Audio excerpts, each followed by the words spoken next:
pada nilai dasar berorientasi pada pelayanan ditunjukkan oleh semboyan Pak Jusuf Kalla yang kerap dikatakan pada setiap perjalanan birokrasinya, yaitu lebih cepat, lebih baik, lebih efisien.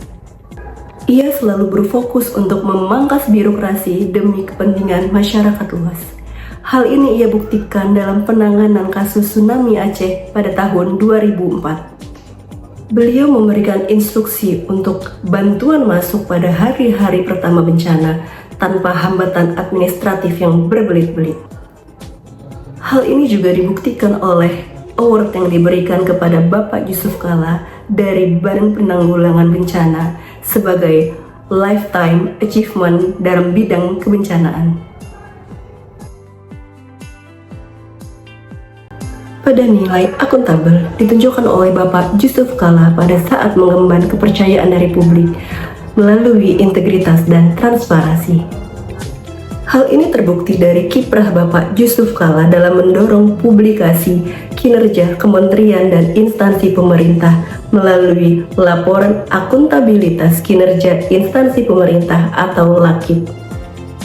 Di dalam forum pemimpin Asia Pasifik untuk kemitraan pemerintah yang terbuka, Jusuf Kalla juga mengemukakan bahwa Indonesia terus mendorong terwujudnya tata kelola pemerintah yang terbuka, antara lain dengan menerbitkan regulasi seperti Undang-Undang Nomor 14 Tahun 2008 tentang Keterbukaan Informasi Publik.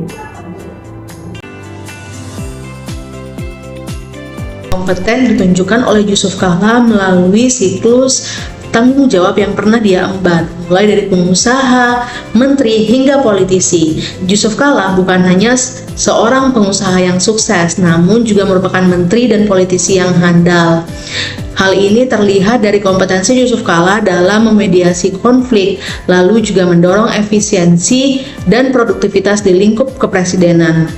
Setelah purna jabatan pun, Jusuf Kalla aktif mengajar di berbagai universitas serta mendirikan JK School of Government. Sekolah ini berfokus pada peningkatan kualitas tata kelola pemerintahan, kepemimpinan yang berkarakter, dan studi kebijakan publik. Nilai harmonis ditunjukkan Jusuf Kalla lewat titel yang diberikan dan penghargaan yang ia peroleh, yaitu beliau disebut sebagai tokoh perdamaian dunia melalui World Assembly of Youth tahun 2011. Beliau juga mendapatkan penghargaan sebagai Doktor Honoris Causa di bidang perdamaian dan pembangunan dari Universitas Hiroshima tahun 2018. Penghargaan tersebut merupakan deretan penghargaan perdamaian yang diberikan kepada Jusuf Kalla atas peran signifikan Jusuf Kalla dalam mengakhiri berbagai konflik di Indonesia. Kontribusinya dalam mempromosikan perdamaian dunia. Selain berkontribusi dalam perdamaian dunia, Jusuf Kalla juga aktif dalam pergerakan lembaga sosial seperti Palang Merah Indonesia dan Dewan Masjid Indonesia. So, indikator harmonis sangat erat kaitannya dengan sosok Jusuf Kalla.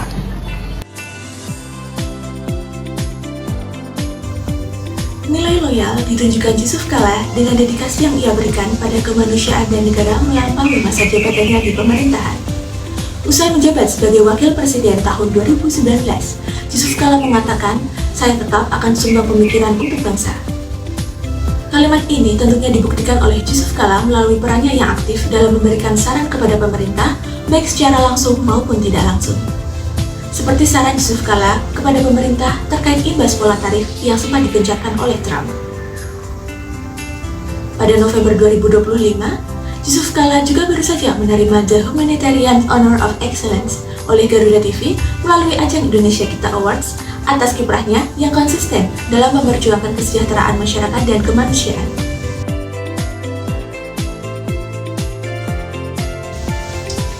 Nilai adaptif Jusuf Kalla dapat dilihat pada tahun 2007 saat Indonesia menghadapi beban subsidi minyak tanah yang besar.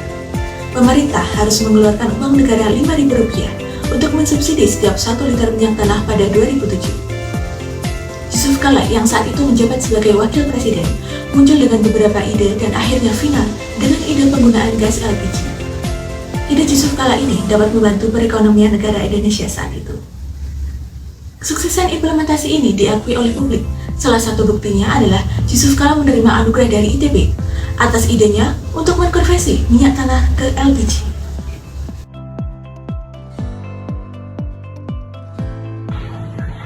Nilai kolaboratif Yusuf Kala ditunjukkan dengan Yusuf Kala sebagai Ketua Palang Merah Indonesia atau PMI. Yusuf Kala memperkuat hubungan kerjasama dengan International Federation of Red Cross and Red Crescent Societies untuk meningkatkan kesiapsiagaan bencana dan respon kemanusiaan. Kolaborasi ini tidak hanya memperluas jaringan PMI di tingkat global, tetapi juga memperkuat ketahanan komunitas melalui aksi bersama. Yusuf Kala juga pernah membantu korban gempa di Afghanistan dengan bekerja sama antara PMI dan Mercy melalui pengiriman obat-obatan ke Afghanistan.